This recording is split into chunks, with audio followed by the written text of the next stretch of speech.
The second question is, I think it's from Maryam. I have been avoiding praying in rows with columns in them. I don't think it's from Maryam, but let's assume it's from Muhammad. So he was avoiding to pray in rows between columns or pillars in the masjid. Some of the brothers wanted to know if we are supposed to skip the entire row or only the part between the pillars. Also, if people are already praying in the row, should I join them or start a new row? And if the imam tells me to stop, should I listen to him or continue what I'm doing? There is no hadith that the Prophet says, alayhi sallam, don't do that. All what there is are narrations from the companions such as Anas ibn Malik, may Allah be pleased with him, and others, stating that we used to avoid praying between the pillars in a row. And in another narration, we as children used to be beaten up if we were to pray in rows that were broken by pillars.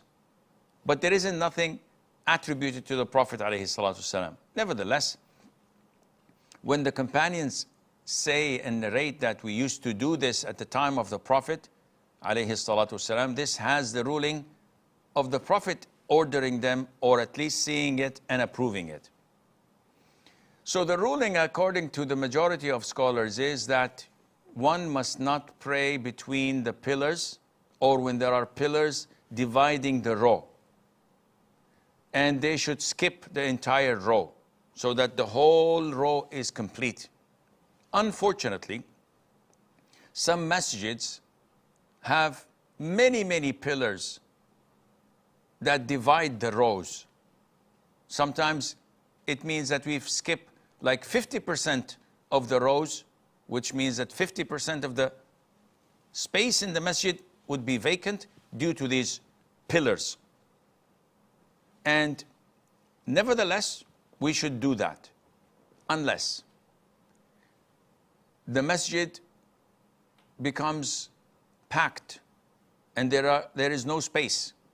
As for example, in the case when we go to the Haram, whether in Mecca or Medina, and we find these pillars dividing the rows. In this case, you are excused and you may pray.